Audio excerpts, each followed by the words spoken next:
Hi friends, welcome to life pearls. ఈరోజు మనం Bengali sweet రసగుల్లాని చాలా సాఫ్ట్గా, చాలా స్పాంజీగా ఎలా చేయాలో ఒకసారి తెలుసుకుందాము. ముందుగా మనం స్టవ్ ఆన్ చేసుకొని ఒక బౌల్ పెట్టుకొని 3 కప్పుల పాలని యాడ్ చేసుకోవాలి.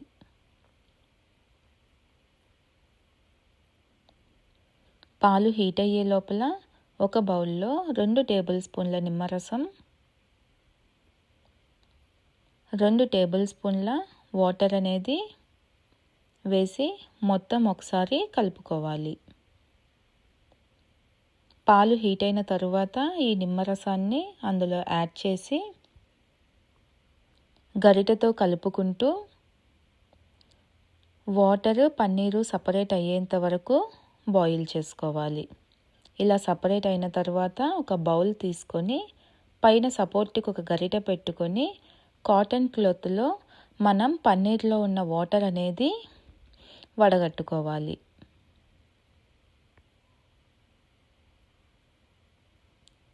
ఇలా వడగట్టిన తరువాత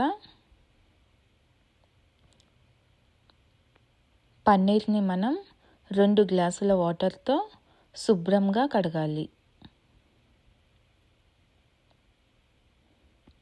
ఇలా కడగడం వల్ల మనం పాలల్లో వేసిన నిమ్మరసంలో ఉన్న పులుపు అనేది పన్నీర్కి లేకుండా పోతుంది.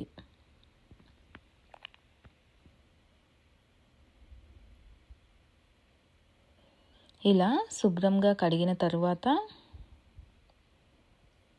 మనం క్లాత్ని గట్టిగా ఇలా వాటర్ అనేది రిమూవ్ అయ్యేలాగా ప్రెస్ చేసుకుంటూ మొత్తం స్క్వీజ్ చేసుకోవాలి వాటర్ని. ఇలా పిండేసిన తర్వాత అదే గరిటె మీద ఒక 20 నిమిషాల పాటు వదిలేయాలి. అప్పుడు మనకి వాటర్ లేకుండా పన్నీర్ ఇలా పొడి పొడిగా వస్తుంది. ఇలా పొడి పొడిగా వచ్చిన తరువాత పన్నీర్ని మనం ఇలా గట్టిగా ఒత్తుకోవాలి. సాఫ్ట్ ముద్ద వచ్చేంత వరకు మనం పన్నీర్ని ఇలా గట్టిగా ప్రెస్ చేసుకుంటూ ఒత్తుకోవాలి.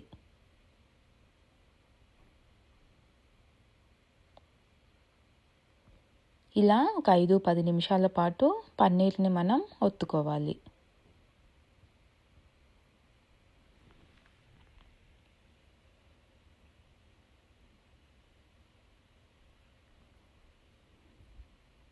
ఇలా ఒత్తుకున్న తర్వాత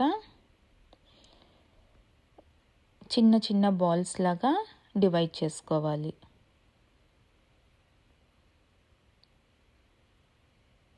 డివైడ్ చేసుకున్న తర్వాత ఒక్కొక్క దాన్ని మన అరచేతుల్లో పెట్టుకొని ప్రెస్ చేసుకుంటూ రౌండ్గా బాల్స్ లాగా చేసుకోవాలి.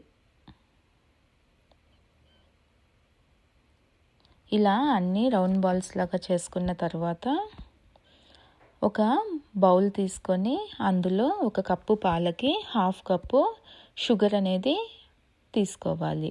ఇక్కడ నేను 3 కప్పుల పాలకి 1.5 కప్పు షుగర్ అలానే 1.5 కప్పు వాటర్ అనేది తీసుకున్నాను. తర్వాత 3 యాలక్కాయలని ఇలా కాస్త దంచి వేసుకోవాలి.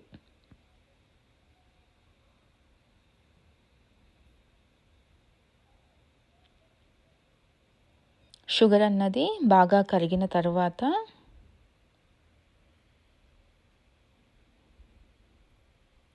మనం రెడీ చేసి పెట్టుకున్న పన్నీర్ బాల్స్ని ఒక్కొక్కటిగా అందులో వేసుకోవాలి.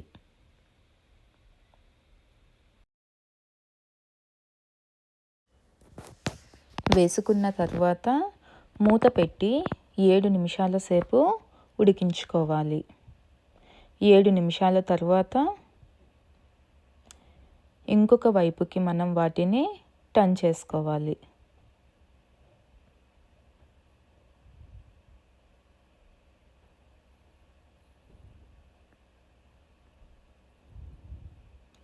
టర్న్ చేసుకొని మూత పెట్టి మరో 7 నిమిషాల పాటు ఉడికించుకోవాలి. అంతేనండి, మనకి రసగుల్లా అనేది రెడీ అయిపోయింది. ఈ రసగుల్లా అనేది చాలా సాఫ్ట్గా, చాలా స్పాంజీగా ఉంటుంది. మీరు కూడా ఈ రెసిపీని ట్రై చేసి మీకు ఎలా వచ్చిందో నాకు కామెంట్ చేయండి. Please subscribe my channel. Thank you.